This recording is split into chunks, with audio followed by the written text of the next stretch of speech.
Jumat 8 November 2024. Dari pagi bangun subuh, mandi, mulai siap-siap untuk perjalanan hari kedua. Pagi ini dapat sarapan dari hotel, nasi, kari ayam, ada mihun juga, kerupuk, sama secangkir kopi. Ya lumayan lah untuk isi perut persiapan jalan pagi ini. Selesai sarapan, mulai kembali nerusin packing. Ini packing ini termasuk pekerjaan yang cukup bikin males sih. Bongkar pasang set bag, tailbag itu cukup makan waktu juga. Karena setelah ikat, waktu ngikat juga harus ngecek lagi. Karena pernah kejadian sebelumnya sih, waktu jalan ada aja gitu tali yang lupa diiketin, ngefek. Kalau nggak lepas, miring atau ganggu perjalanan. Jadi makanya kudu nggak bisa buru-buru betul lah untuk urusan setting setback seperti ini. Dan kejadian juga waktu kemarin itu ternyata ada yang ganggu karena posisi setback itu lebih berat ke sisi kanan karena kunci motor, kunci pas, kunci ring itu ditaruh di kanan. Taruh di di tas kecil, tapi kayaknya mungkin lebih kali dari 6-7 kilo. Itu berat betul karena emang ya lengkap sih, kunci-kunci itu saya bawa lengkap banyak gitu kan, di tas kecil, taruh di sisi kanan. Waktu jalan di di pasir berbisik, waduh kerasa sih. Makanya tadi malam bongkar dan pas subuh ditata ulang lagi yang posisi kunci-kunci pas, kunci ring DLL itu saya taruh di posisi tengah, jadi biar motor lebih relatif lebih stabil. Kesalahannya tuh waktu di Bogor mau berangkat ke Malang, ke pool bus yang keberangkatan ke Malang, barang tuh diangkat pakai mobil, jadi nggak pas sampai Malang baru ketahuan barang yang dibawa tuh kebanyakan. Ya inilah kalau efek kerja keburu-buru, jadinya persiapannya nggak terlampau rapi, barang yang kebawaan kebanyakan setinggi itu. Nggak penting juga sih sebenarnya.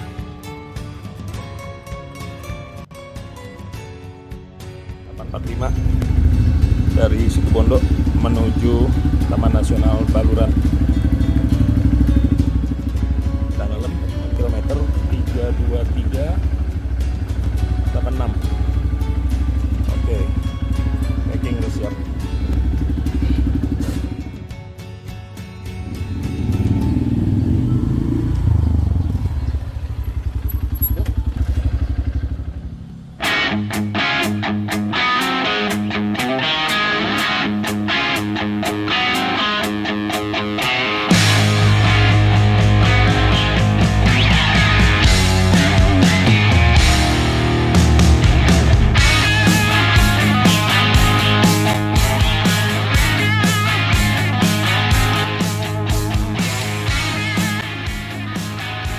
Akhirnya jam 9 juga jalan dari hotel Karisma. Lokasinya tuh di Jalan Banyuwangi kilometer 3,7 daerah Karangmalang ke Sambirampak. Ini emang jalan arah ke Situbondo. Jadi kalau dari Situbondo menuju ke Baluran itu emang searah lurus aja ke arah timur. Kalau lihat di Google, jaraknya jarak Taman Nasional Baluran itu hanya 62 kilo posisinya dari Hotel Karisma, dan waktu tempuh 1 jam 21 menit.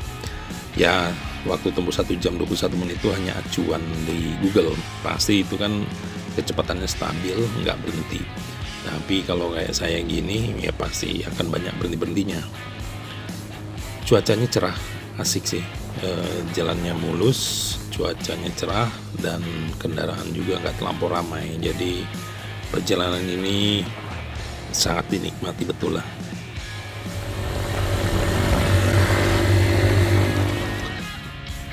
Bulan Agustus tahun 2020 tuh sempat juga sebenarnya ke Baluran, hanya kan tahun 2020 itu kan masih masa-masanya COVID. Jadi jalan sama, kondisinya jauh lebih sepi lagi pada saat COVID itu. Begitu sampai gerbang Baluran, tutup. Jadi karena perjalanan kali ini untuk ngelengkapin rasa penasaran untuk tahu seperti apa sih Taman Nasional Baluran, karena kalau ngelihat IG orang, foto-foto orang kok kayaknya asik banget di Taman Nasional Baluran ini. Ini sudah sampai di Tugu Taman Nasional Baluran. Dari sini sebenarnya berapa kilo lagi sih ya, tapi setelah dari Tugu ini perjalanan itu keren banget karena akan menyusuri perkebunan kayu jati di sisi kanan, di sisi kirinya Taman Nasional dengan suasana pohon-pohon yang gersang. Hanya yang membedakan tahun 2020 itu sepi jauh, jadi makin dinikmatilah solo riding pada saat itu. Ya sekarang juga nggak terlampau ramai, tapi masih lebih ramai dibanding masa-masa COVID. Keren banget lah kalau perjalanan ini. Saya termasuk yang sangat berkesan kalau ngelewatin perkebunan kayu jati di Baluran sini. Di sisi kiri tadi itu Gunung Baluran.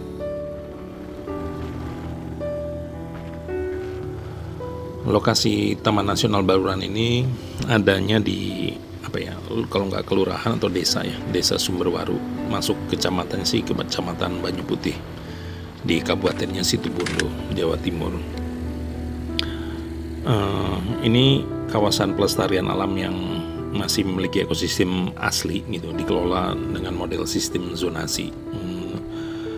Tujuannya sih untuk penelitian, ilmu pengetahuan dan pendidikan, termasuk untuk para wisata atau rekreasi.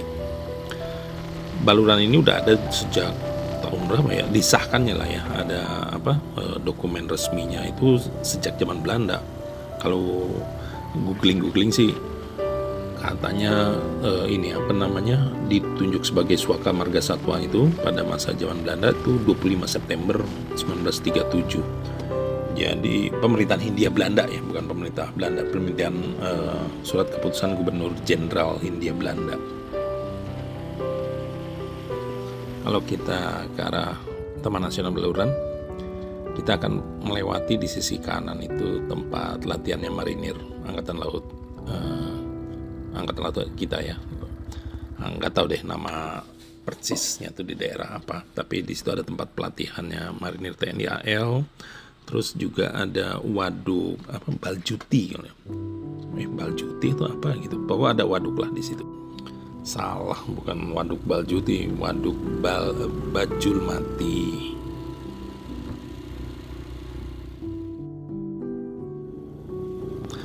Hanya kalau lewat sini malam hari ada masalah di kendaraan ya, masalah meribet juga karena sepi jalurnya. Memang sih gersang kondisi pohon kering gitu kan ya. Kiri warna coklat, sama di kanan juga pohon jati yang daunnya berguguran gitu kan ya. Gersang tapi keren gitu loh. Apalagi kalau pas nggak kelihatan kendaraan-kendaraan, jadi hanya jalan lurus aja. Keren banget. Kalau ini kan sempat berpapasan dengan banyak kendaraan ya, walaupun tidak sangat ramai gitu kan ya, tapi asik. Nah pas jalan lurus gini agak berkelok, ada ini yang bikin kangen untuk selalu jalan di Baluran sini. Sempat browsing, disaraninnya sih kata waktu yang tempat untuk ke Taman Nasional Baluran tuh malah di musim kemarau, jadi waktu gersang-gersangnya itu. Jadi akan sesuai dengan istilah yang sering dipakai, Afrika Van Java. Ya kalau kesan Afrika itu kan kering ya, daerah gersang. Nah, makanya Taman Nasional di Baluran seringkali juga disebut Afrika Van Java. Selain itu, kalau kenapa di bulan atau di musim kemarau, kalau kita masuk setelah bayar tiket berapa kilometer gitu, kita akan ketemu ada namanya hutan evergreen. Nah di situ itu juga nggak tahu kenapa tuh ada hutannya ya lebih hijau. Maka katanya kalau kita baru masuk itu ada menara pandang, kita akan bisa naik gitu ya, nggak jauh tuh dari tempat pembelian tiket. Kalau kita ngelihat ke arah selatan, ke arah datang, kita akan tahu tuh kenapa ada hutan yang kita lewati itu tetap hijau. Itu katanya karena ada awan tebal yang hampir kayak payung raksasa menaungi kawasan hutan evergreen itu.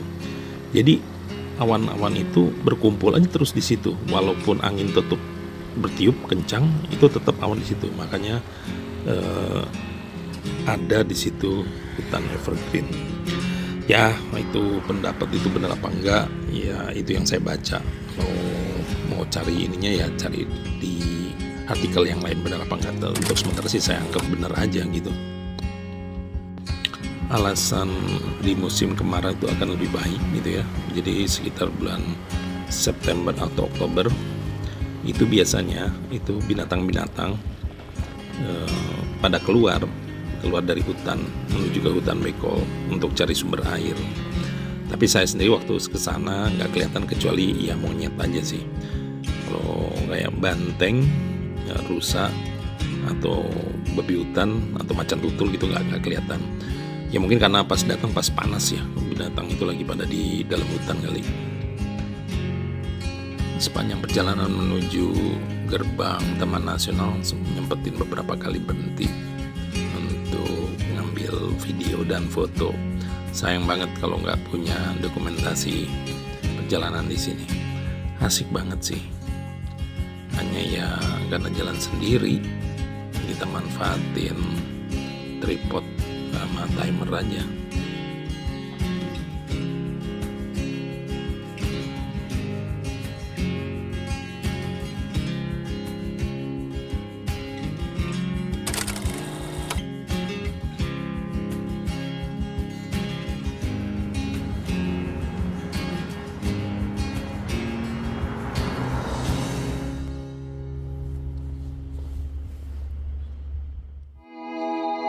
Don't talk about it like you're crazy. You know damn well I can't replace you. Just say what you mean. Don't waste your time being mad at me. Say what you mean. Say what you mean.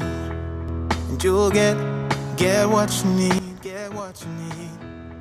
Kita akan melewati Waduk Bajul Mati, tapi saya nggak menyempatkan untuk masuk karena ini hari Jumat, waktunya khawatir nggak kekejar.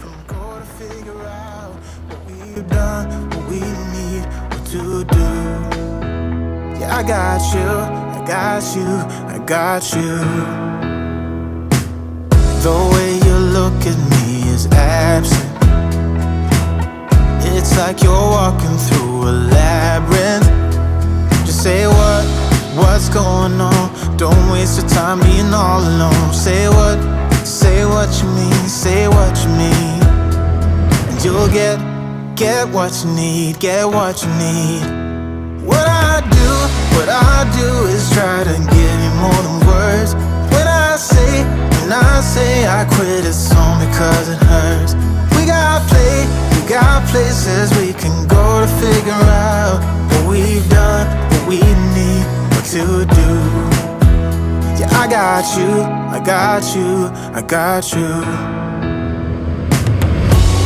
Don't play me, 'cause you're pushing me away. Don't say to me that we'll talk another day, 'cause my phone won't be ringing anyway. That's how you roll, yeah. Sudah masuk ke gerbang Taman Nasional Baluran. Tidak jauh dari gerbang, kita ikuti jalan besar, nanti belok ke kiri akan ketemu loket pembelian tiket. Di sini nggak jauh tuh, di sisi kanan pembelian tiket ada bentuk menara pandang. Untuk tiket itu perorangannya karena hari biasa 21.000, untuk motor 5.000, jadi saya bayar 26.000. enak kalau hari biasa, nggak ramai. Memang saya nyarinya menghindari keramaian sih. Is try to give you more than words. When I say I quit, it's only 'cause it hurts. Setelah beli tiket, lanjut menuju ke arah Savana Bekol. Sebenarnya ada beberapa spot ya, selain Savana Bekol ada Pantai Bama juga. Tapi kayaknya karena ini hari Jumat, saya nyampenya udah hampir jam 10-an lewat. Sementara dari gerbang pembelian tiket sampai ke Savana Bekol itu kalau nggak salah sekitar 20-25 menit ya, karena memang kendaraan masuk ke Taman Nasional ini dibatasi kecepatannya hanya 20 km per jam. Pertimbangannya ya karena mengantisipasi, karena ini Taman Nasional, jangan sampai kendaraan pengunjung itu menabrak hewan-hewan yang memang ini habitat mereka gitu. Jadi dibatasi kecepatannya 20 km. Ya memang jalannya mulus, kosong. Bawaannya emang pingin agak lebih tarik gas lagi, tapi emang secara ketentuan tidak boleh, ya sudah kita harus ikuti. Efeknya perjalanannya jadi waktu tempuhnya agak sedikit lebih lama. Tapi perjalanan menuju ke Savana Bekol ini asik. Istilah Afrika Van Java ya kena sih, tepat gitu. Kalau ya belum pernah ke Afrika, kalau melihat di acara TV Afrika itu kan modelnya gersang, ini gersang seperti ini. Tapi nanti kita akan melewati juga satu lokasi yang disebut evergreen, hutan yang hijau, seperti yang saya sampaikan tadi. Ya karena informasinya ada di titik itu, ada kawasan awan yang gak hilang-hilang, jadi emang lebih sering kena curah hujannya.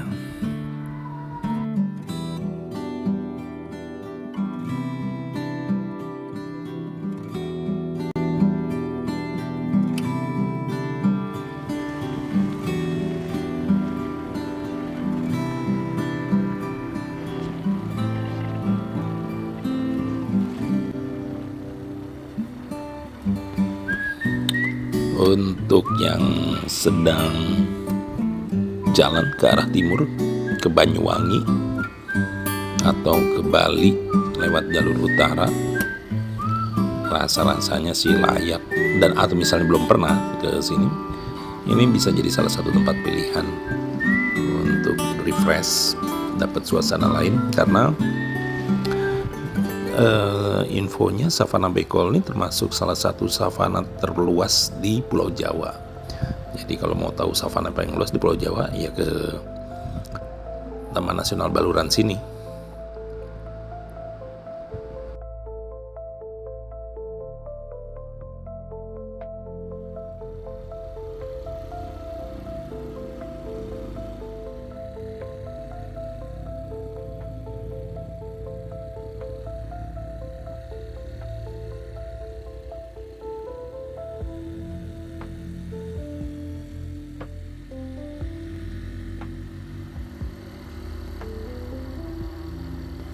Ini nikmatnya kalau jalan bukan di hari libur dan bukan di musim libur. Sepi, jadi kita bisa nikmatin suasana alam, tenang, nggak ada gangguan pengunjung lainnya.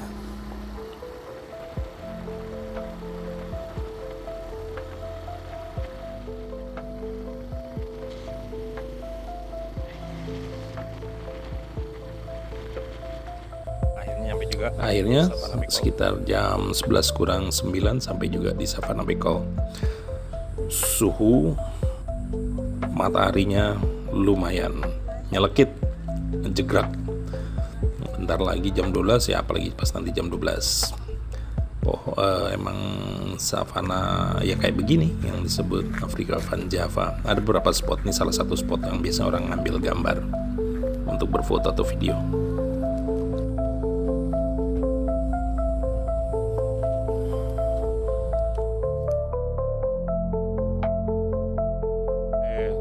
Tanah Bekol jam 11. Monggo Mas, makasih banyak Mas.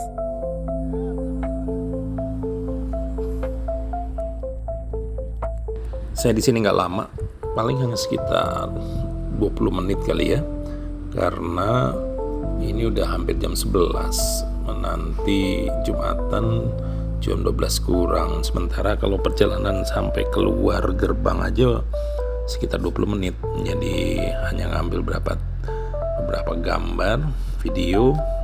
Yang semulanya tadi mau ke Pantai Bama dibatalin, khawatir nggak kekejar karena masjid yang menjalankan sholat Jumat adanya di luar, di dalam area Taman Nasional nggak ada. Ya nggak apa-apalah, ini juga udah cukup mewakili perjalanan ke Taman Nasional Baluran. Kesannya asik banget, nggak nyesel kesini.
Medical tahun 2020 Agustus kesini masih tutup karena COVID.